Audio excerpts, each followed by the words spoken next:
everybody all set?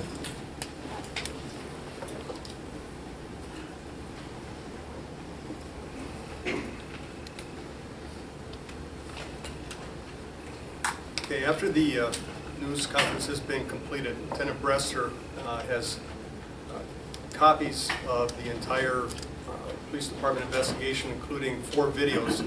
It's all contained on a disc.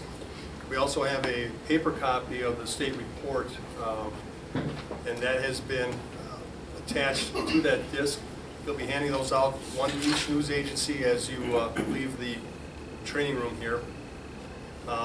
We want you to be aware that there's some profanities on the video and audio that you're going to be hearing, so we just want to forewarn you about that.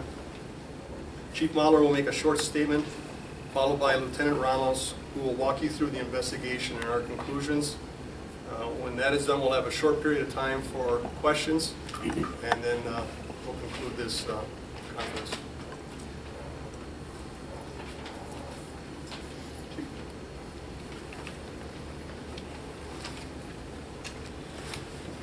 Good morning. The purpose of this press conference is to inform our community about the findings of our investigation into the incident that occurred in the early morning hours of April 19th, 2014 in the 100 block of South Washington Street in Green Bay. The incident was video recorded on a cell phone and subsequently posted on social media. The video depicted Officer Derek Wickland using force to effect an arrest of Joshua Wenzel.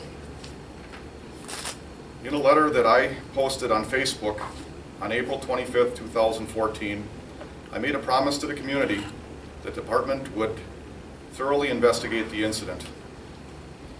I promised that the findings of our investigation and analysis would be sent to the Wisconsin Department of Justice Training and Standards Bureau for review. I promised when the review process was complete, we would share our results with our community. The findings of our investigation are that Officer Derek Wickland's use of force was justifiable and objectively reasonable. His actions and use of force were in compliance with our department policy and his training and experience.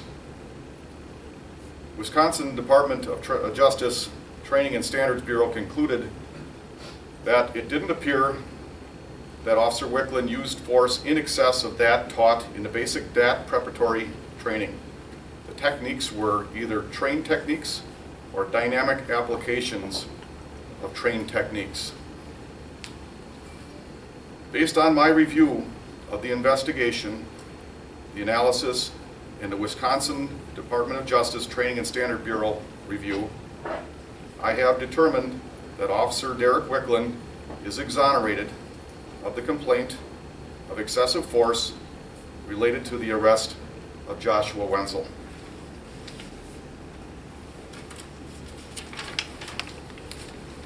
I will now introduce our use of force subject matter experts who will walk you through the investigation and analysis. Captain Jim Runge, Captain Bill Galvin, and Lieutenant Chad Ramos.